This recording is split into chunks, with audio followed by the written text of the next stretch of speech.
Jean Moreau, great mid-20th century artist who, he was at an opening of his own work at the Museum of Modern Art in New York, and he was standing with I guess a friend of his, and kind of eavesdropping on two women who were looking at one of his gargantuan blue paintings with the strange, biomorphic creatures, and look like they're from another universe.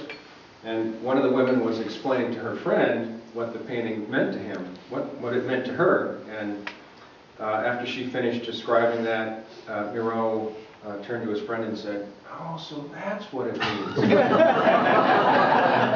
And that's an important story for me, because that's exactly how I feel about my own work.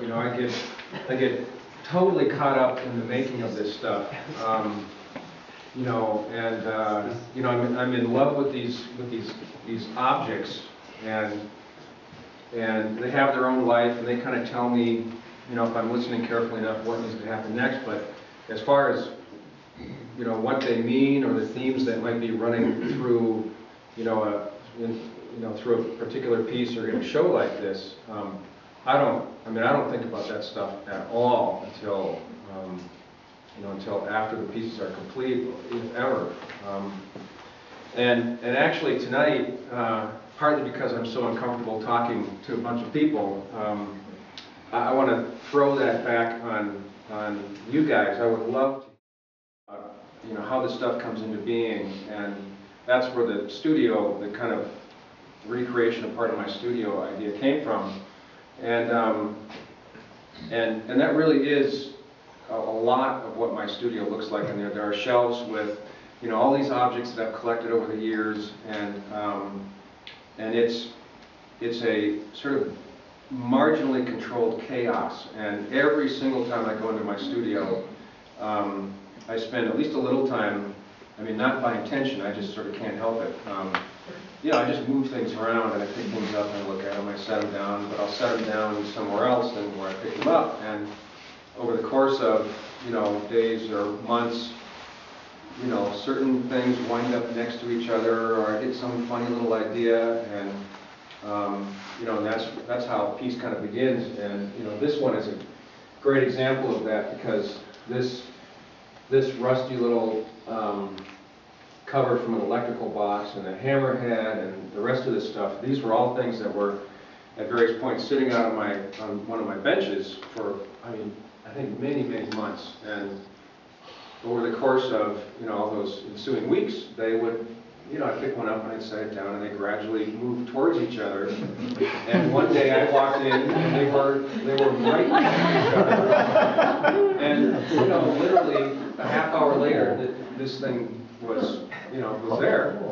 And it truly feels magical to me. There's a mysterious quality to it that always makes me feel, this is how I see how the creative energy works in me. It always feels like the ideas come from somewhere else, and I'm just this kind of conduit, and the skills that I've picked up in my life happen to be the sort of filter through which this stuff gets made. And so all of these things end up feeling like a gift to me from somewhere else.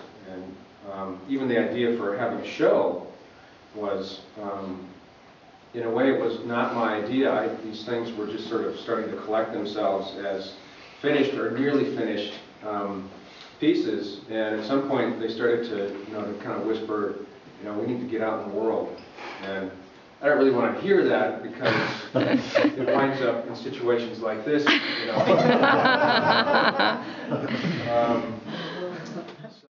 stuff left over from my Catholic, fairly intense Catholic upbringing, and I've jettisoned most of that stuff, but you just can't, well, I can't anyways, get rid of all of it. And some of the things that still reside in me are, a love of ritual, and a love of sacred objects, and smells, even certain kinds of smells. And so a reliquary being a container for relics or sacred objects just seemed natural. That one just sort of has ritual about it. My imagination, I don't know, sends me through that portal, that there could be some kind of a ritual process that, someone would go through, going through that portal into whatever dark, frightening, necessary space is back behind there. A place you don't want to go, but you have to. Necessary, I like that. Something as kind of silly and truly mundane as this, the blue thing is a flip-flop, a piece from a flip-flop that I found on the beach years ago. And, for whatever strange reason, it just totally attracted me on the beach. And so I brought it home, and that's one of those things that sat out forever and, resulted in that composition. And, but I love it. I mean, I loved that strange weathered blue piece of foam. And so there is kind of a sacred, a sacred quality to all this stuff for me. And for me, in a similar vein, working in my studio kind of feels, the studio sort of feels like holy ground because of that creative energy just moving through. And when I'm at my best, I'm completely unaware of time, and if things aren't going well, I wind up realizing later on that I've gotten in my own way and haven't been able to listen well, because that's really how I feel in the studio. My job is to be a listener.